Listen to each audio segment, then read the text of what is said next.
DOJ IG just reported this year that there was thorough vetting by DHS and by the FBI of these Afghans who were brought into the U.S. So why do you blame the Biden administration? Because they let them in. Are you stupid? Are you a stupid person? Because they came on a plane along with thousands of other people that shouldn't be here, and you're just asking questions because you're a stupid person.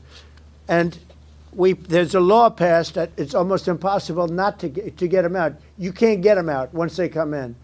And they came in, and they were unvetted, they were unchecked, there were many of them, and they came in on big planes, and it was disgraceful. And if you look, you'll see there was a law passed. It makes it almost impossible not to let them in, not to certify them, so to speak, once they come in. And they came in, and they shouldn't have come in. And frankly, the whole thing was a mess. The whole Afghanistan situation was a mess. It should have never taken place. If we're going to go out, and we would have gone out because I had everybody ready to go, we were going to go out with strength and dignity and precision, and we would have left from Bagram, and we would have kept Bagram, by the way, because of its very close relationship to China and where they make their missiles. But when you let the people come in by the thousands and thousands and thousands, they made a terrible mistake. But they were incompetent, yeah. This is my video update on this Friday afternoon, November the 28th, coming to you from Sofia, Bulgaria. Let's talk about some news.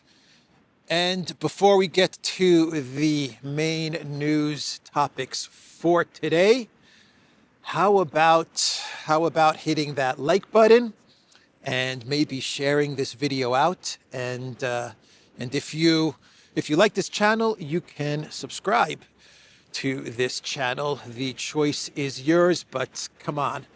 Where else are you going to get the news as well as a travel vlog today from Sofia, Bulgaria?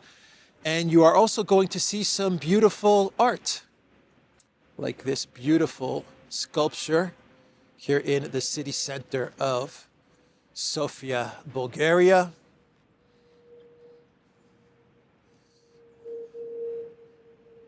Art, travel, news.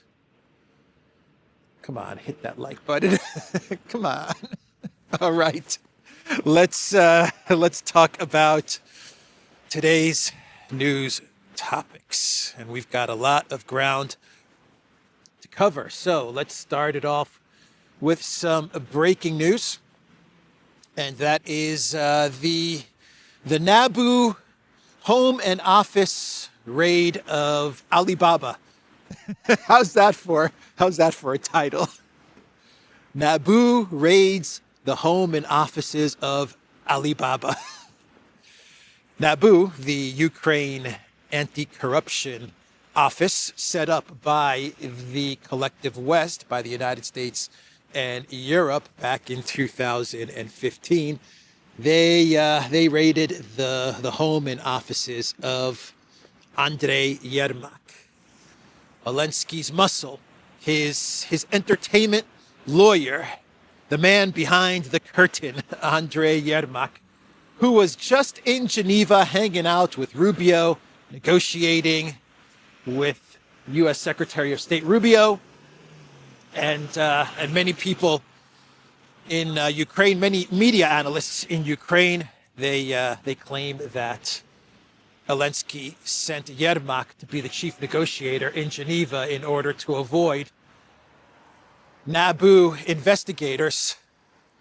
But Naboo, today, this morning, they raided his home and his office. Anti-corruption investigators Naboo raid the home and offices of Alinski's most trusted, closest advisor, Andrei Yermak, known as Alibaba, according to the Mindich audio recordings, the $100 million energy scandal, energy fraud in those audio tapes, those audio recordings. Andrei Yermak allegedly goes by the nickname of Alibaba, Baba Yaga, Ali G, Alibaba, Andrei Yermak. Alibaba, Green Goblin. It really is a clown world, isn't it? From the Daily Mail, anti-graft investigators search the home of Zelensky's chief of staff in new corruption embarrassment for Ukraine's president. And just yesterday, The Atlantic published an article where they interviewed Alibaba, and the title of the article is Ukraine says it won't give up land to Russia. Ukraine's chief negotiator, in an exclusive interview, says conceding sovereign territory is off limits in peace talks. Alibaba said that Zelensky, according to the Ukraine constitution, cannot sign any deal which gives up Ukraine territory, in reference to Trump's 28-point peace plan or the amended, 19-point peace plan or 9-point peace plan or whatever, whatever number it is. The issue of territory is something that the Green Goblin cannot sign off on, according to the Ukrainian constitution, according to an interview by The Atlantic with Andrei Yermak, who is now under investigation and whose office and home has been raided by the anti-corruption offices set up by the US and the EU, known as Naboo and Sapo. Can't make this stuff up. So Alinski, he was speaking to the coalition of the willing, a video meeting of Alinski and the coalition of the willing. And you can see Alinski sitting behind his desk, his office, with a big video TV screen of all the members of the very powerful coalition of the willing. And they're listening to Alinski give an update on the situation in Ukraine, the situation on the front line, and the situation with the negotiations between the United States and Ukraine. And judging by the reactions of the participants of the Coalition of the Willing video conference, things are not looking good for Alinski and the Coalition of the Willing. Beautiful, huh?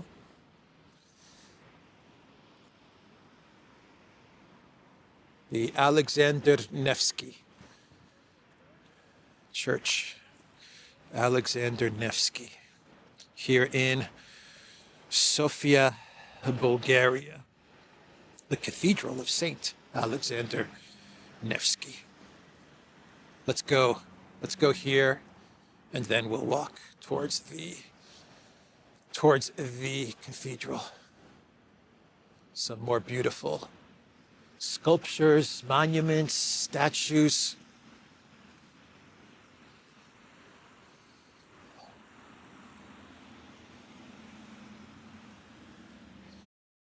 So the reaction from the High Commissioner, the top diplomat, Kaya Kallis, the leader of Albania, he's just like, oh my God.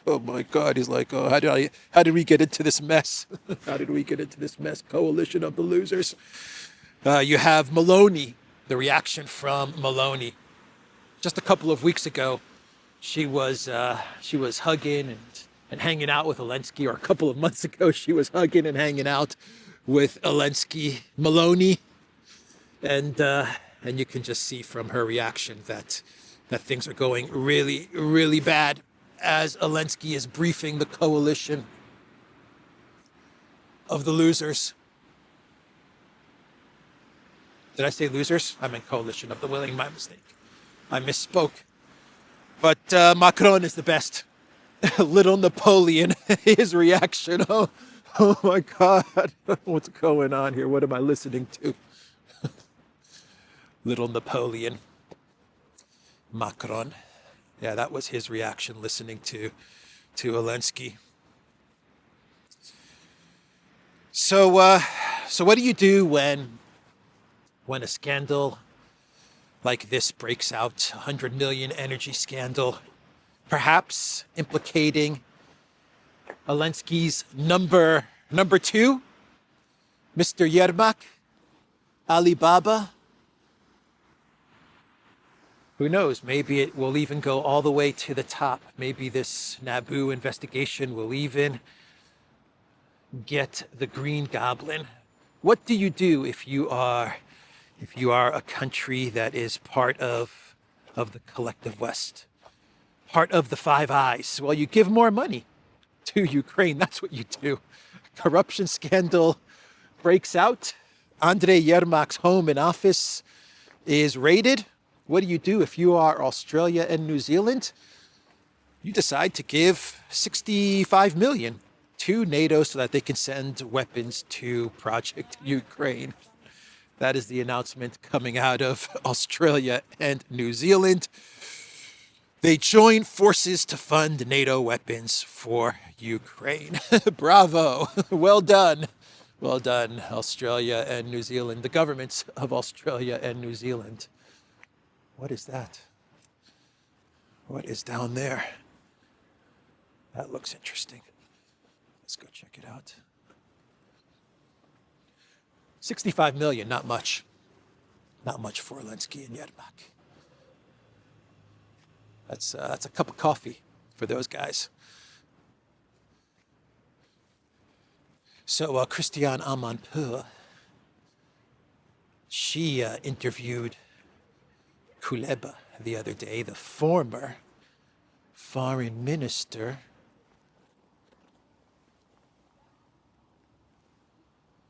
of Ukraine, who along with Reznikov, the former defense minister of Ukraine, they got out early.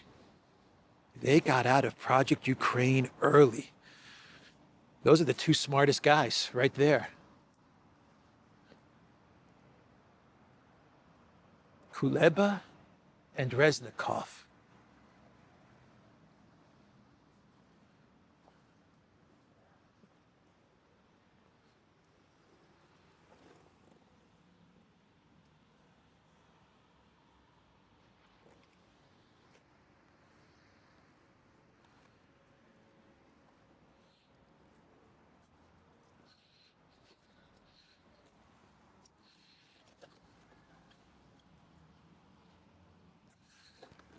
Remnants of, I can barely make it out, of the Turkish barracks?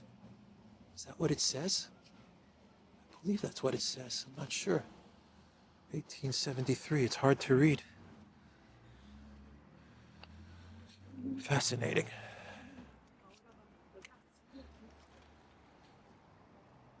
If there's anyone watching from Sofia, let us know in the comments down below what we're seeing here. So Kuleba, Reznikov, right? Those guys bolted a year ago, 2 years ago, before the Naboo, Sapo, and this entire collapse of the Alinski regime.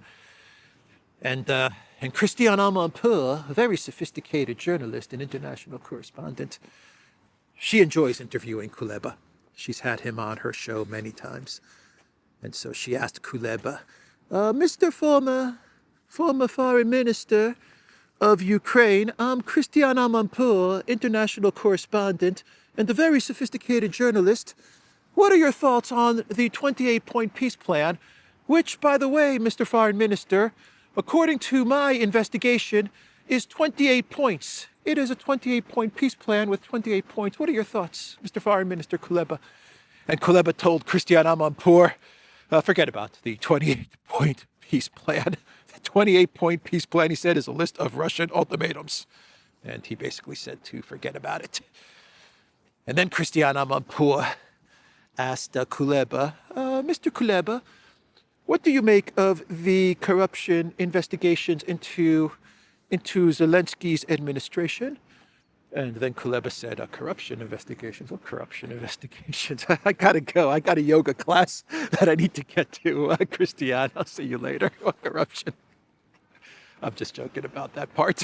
But anyway, yeah, that's Christiane Amanpour interviewing the former foreign minister, Kuleba, who, you have to give him credit, was smart enough to get off of the sinking ship. So let's now talk about Russian President Vladimir Putin, who was in Kyrgyzstan attending a CSTO meeting. I think that's what he was attending, a CSTO summit.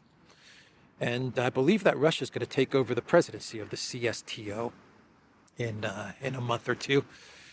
And he spoke to the media, and Putin, he basically said that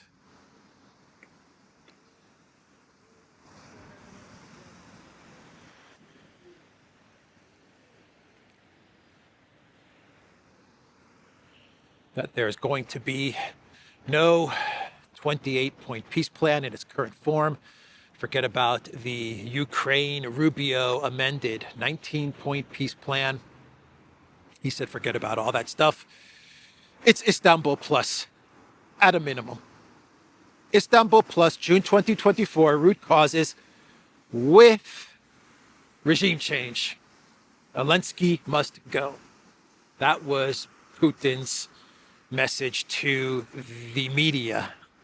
That's his message to the collective West and the Trump administration. He was very clear. Istanbul plus June 2024 root causes at a minimum. And you better make up your mind quickly because Russian forces continue to advance. And we cannot sign any agreement with the current regime in Ukraine.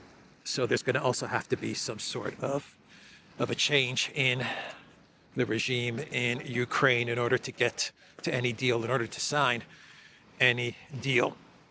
Putin said it's legally impossible to sign a peace treaty with Ukraine now. According to the Russian president, the Ukrainian leadership made a fundamental strategic mistake when it was afraid to hold elections. Ukrainian leader Alinski lost his legitimate status as the country's president, Putin pointed out. And then he went on to say that there's going to be no unconditional ceasefire. How many times does Russia have to say it? How many times? No unconditional ceasefire. They've said it like a million times now. Forget about the unconditional ceasefire.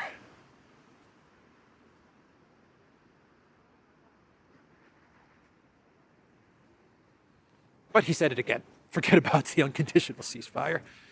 And he said, look, in order to move towards some sort of a resolution to the conflict in Ukraine, he said what has to happen is that the Ukraine troops, they need to leave Donbass. We're still receiving calls for a cessation of hostilities here, there, and there. Ukrainian troops will withdraw from the territories they occupy, and then the hostilities will cease. If they don't withdraw, we'll achieve this through military means, the president stated, without explicitly naming the territories in question. We know the territories in question. He doesn't need to name them.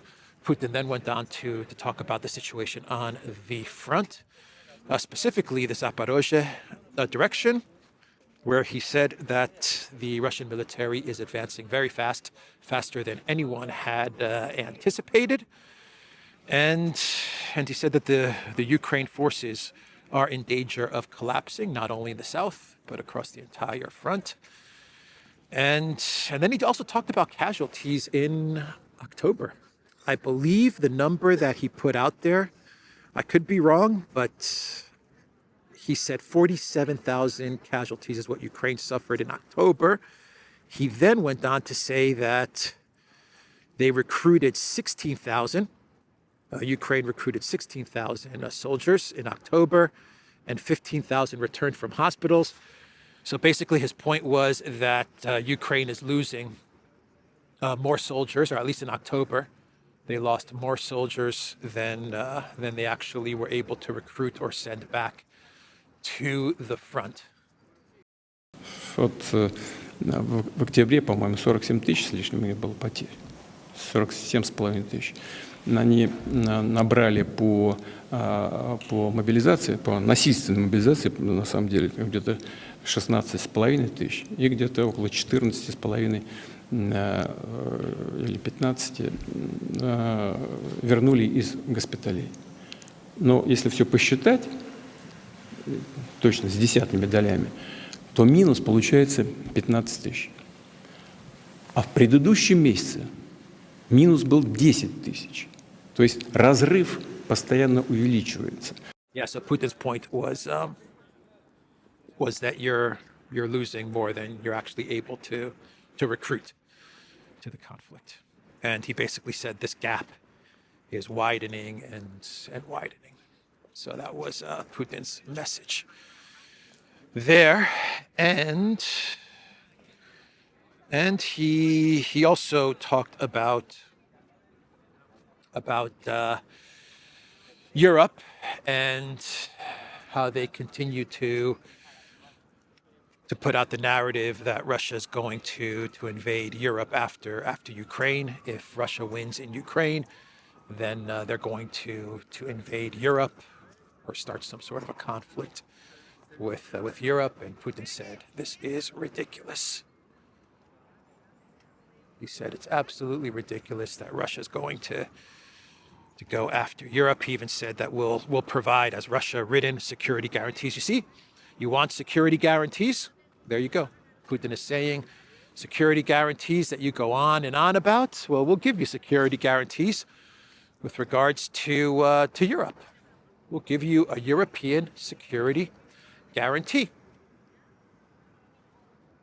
And Putin went on to say that the reason that the European globalists continue to talk about Russia going after Europe is most likely, according to Putin, because they need to keep the MIC going, or because they don't want to deal with their domestic problems, specifically their domestic economic difficulties. The Russian president suggested that European leaders might be trying to create an illusion for their populations or catering to defense companies. Maybe they're trying to prop up their domestic political ratings, given the lamentable state of their economies. But in our eyes, of course, it's just nonsense, complete lies.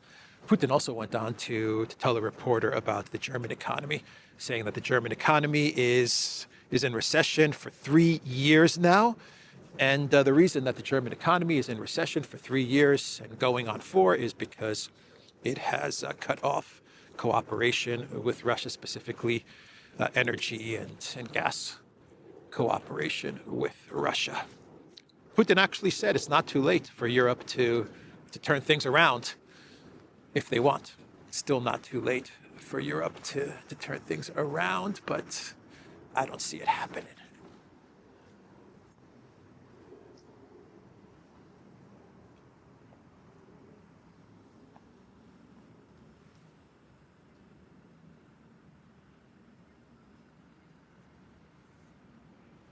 Amazing. What an amazing place. What an amazing place. Wow.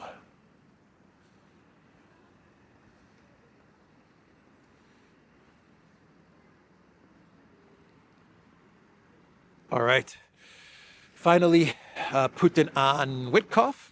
He even talked about Witkoff and the leaked audio. He actually said that the audio, it could be fake, but it could be real. Either way, he said the fact that this was leaked was meant to sabotage the negotiations between the U.S. and Russia. He's 100% right about that. And he also said that it's a criminal offense, which is what we've been saying on the Duran. It's what Alexander pointed out on the Duran. It's what Robert Barnes pointed out on a live stream that we did. We got into details actually on the leaked audios and how leaking these audios between Witkoff, Ushakov, and Dmitriev could be illegal, could be a criminal offense, and Putin said as much. And he also said that the attacks on Witkoff are probably about about sabotage, but also the fact that the people that want to keep the conflict in Ukraine going most likely want to keep it going because, according to Putin, they want to steal money together with the Ukrainian establishment and continue the hostilities to the last Ukrainian. That's a direct quote from the Russian president. So that was Putin in Kyrgyzstan. I think everything is pretty clear now. So if I was the Trump administration, if I was US President Trump, if I was Ukraine, if I was Europe, I would take Istanbul Plus. I would tell Zelensky to go, and the US and the Trump administration absolutely has the power to tell Alinski to skedaddle. You're out, Alinski. Let's get elections, a new government in place, a government that's friendly to Moscow. It can also be friendly to the West, but let's get a government that can work with Russia, and let's wrap this thing up and accept Istanbul Plus. Root cause is June 2024. That's what you do if you're making a smart decision. That's what you do. That's the smart decision. But that's not what's going to happen, and we know that's not what's going to happen. Anyway, those are the terms, once again, that Russia has laid out. Not the first time that they have talked about these terms. It's not going to be, maybe it'll be the last time that these terms are on the table, to be quite honest. This may be the last time that these terms will be presented, because as the Russian military continues to advance, things are going to change. But that's where we are with Project Ukraine. By the way, Orban, he is going to be in Moscow today. Of course, Orban is going to speak with Putin about Project Ukraine.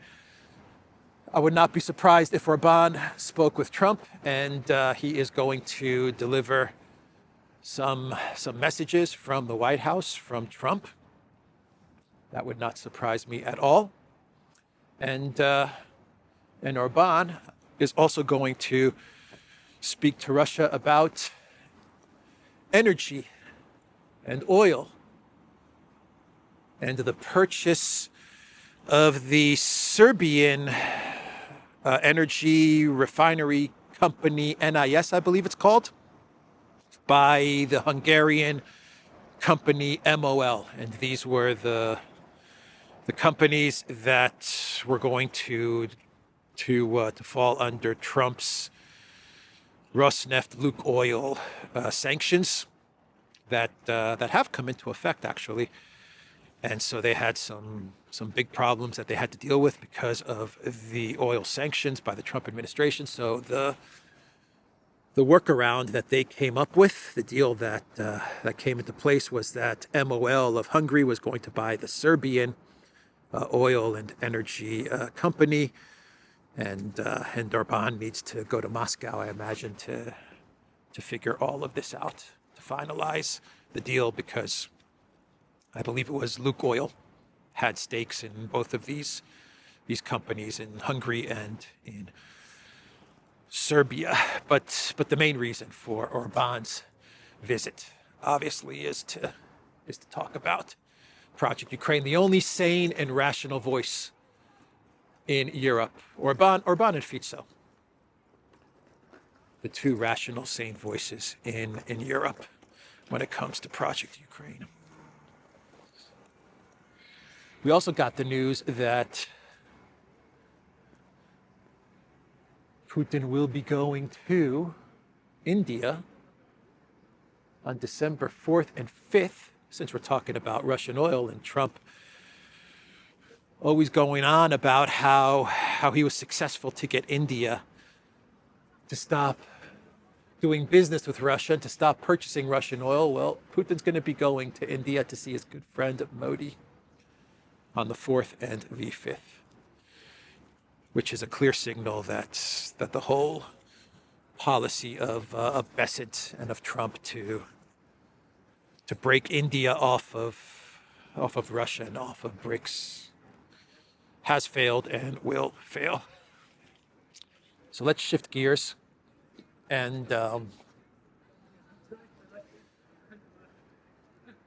let's talk about the tragedy in DC, maybe an update on the tragedy in DC.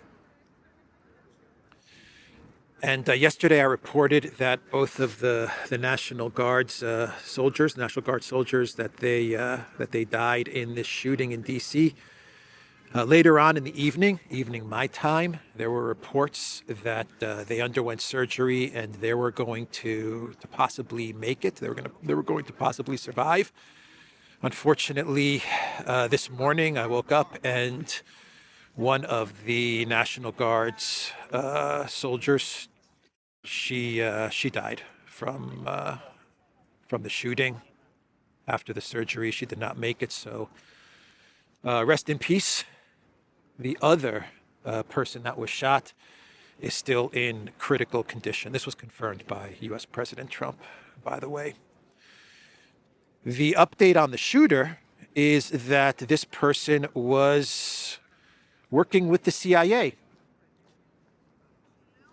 from Afghanistan, went to the United States under the program where they were granted entry into the United States and asylum if they had worked with the U.S. military in Afghanistan. So they were fast-tracked through to the United States, and this person was working with the CIA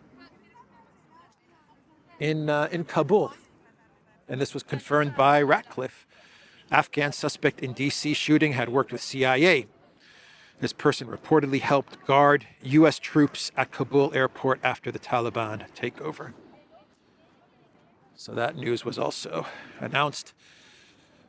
Trump, for his part, what he is doing now is he is expanding the list of countries that will not be able to seek asylum or immigrate into the United States. Actually, I think the list also is a block on countries that want to travel to the U.S., citizens of countries that want to travel to the U.S. I think this is a tourist block as well, a tourism block from Trump. It's a pretty long list of countries, but that's the action that Trump is taking.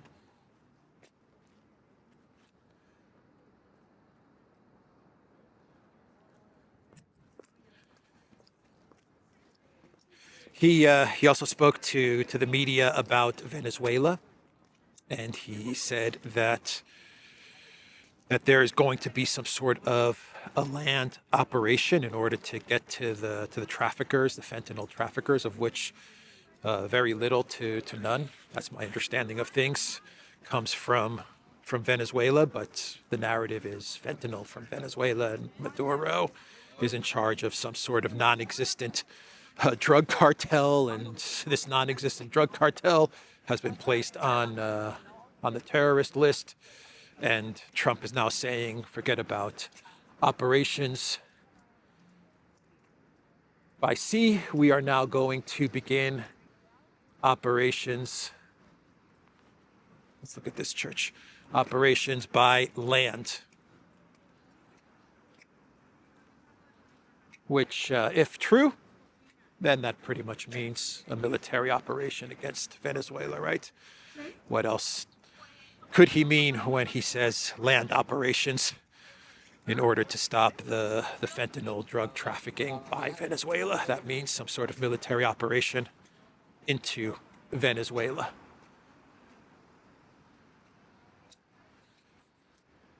Saint Sofia Basilica.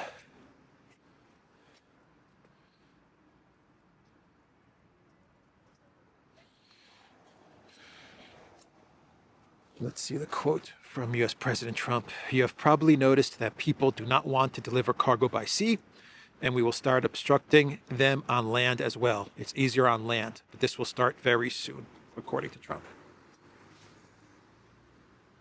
We are also getting reports that Trump told the new Prime Minister of Japan, who according to Trump is the best Prime Minister ever of Japan. Anyway, he told her to tone it down when it comes to Taiwan and China, because she was talking very tough towards China, saying that if there's any type of military action connected to Taiwan, then Japan is going to enter into a conflict over Taiwan with China.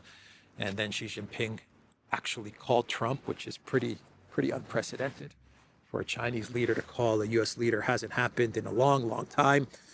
And Xi Jinping probably told Trump, you better tell Japan to calm it down, because obviously Japan would not be coming out with this type of rhetoric if it had not been okayed by the U.S. There's no way that the Prime Minister of Japan would threaten China unless it was approved and sanctioned by someone very high up in the United States. So it looks like Xi Jinping told Trump, you better stop, or you better tell Japan to calm it down, or else, I don't know, no rare earths, no rare earths for you. And Trump did it. He told Japan's PM to lower the volume on Taiwan, according to Wall Street Journal reports. So let's see if we can take a quick peek, a quick look into the cathedral. I'm pretty sure you cannot film. Maybe we can just get a little look this side. Yeah, you can't film. I can see I can see the signs. So anyway, let's walk around this beautiful structure.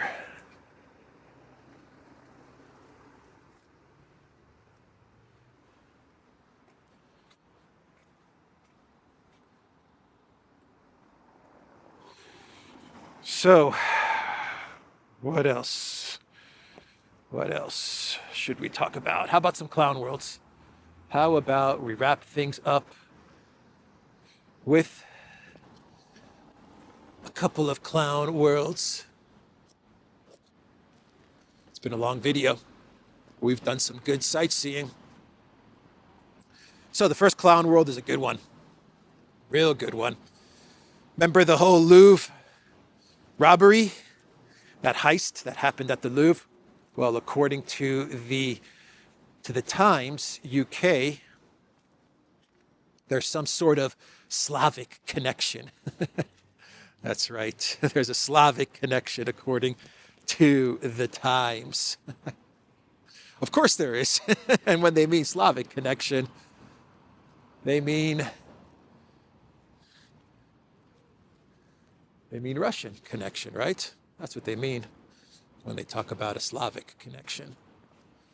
This is according to the Times UK. Hapless. They're hapless thieves. Hapless Louvre gang recruited by men with Slavic accents.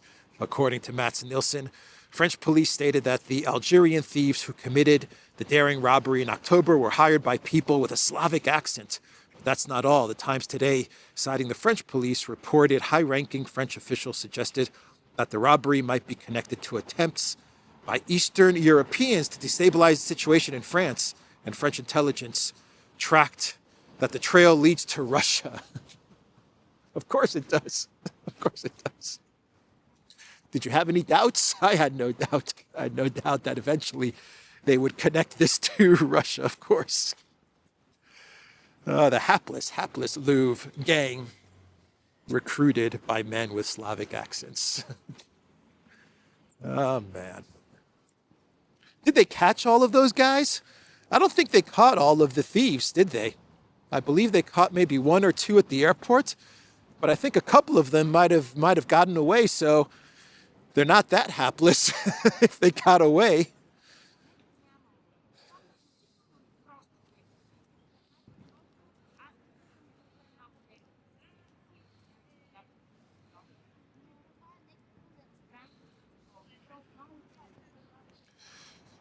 So let's go to the next news story, which of course is stunning and brave. Kaja Kallas, after her epic statement yesterday on Project Ukraine, talk about Ukraine losing is false, Kaja Kallas said.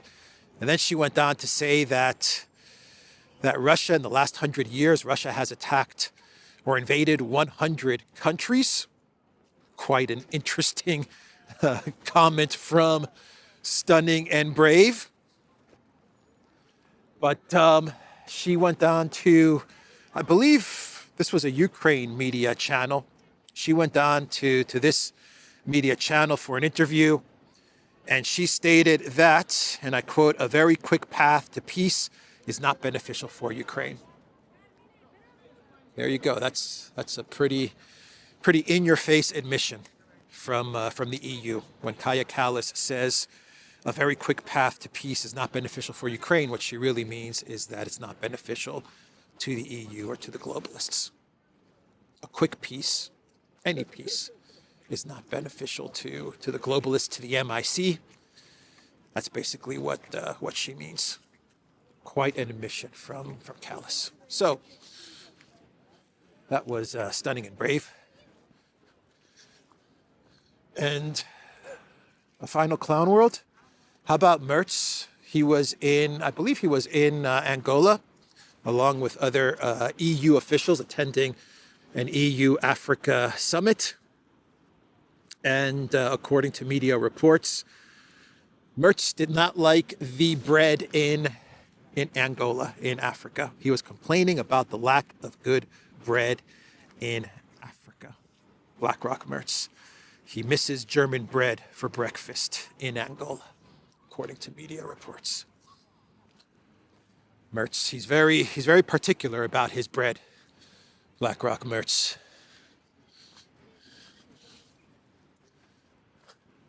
He's a bread connoisseur. Anyway, that's Merz, complaining and whining about bread in Angola, on his trip to Angola. Poor Merz. The problems of Chancellor Merz, huh? I don't like the bread. Just don't like the bread, man. It's no good.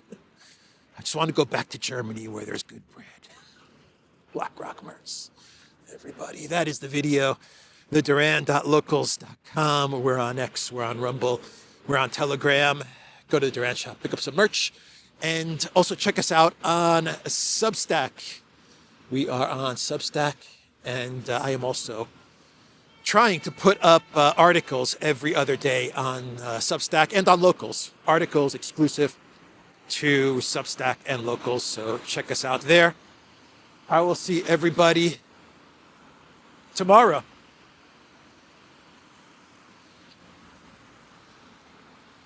Take care.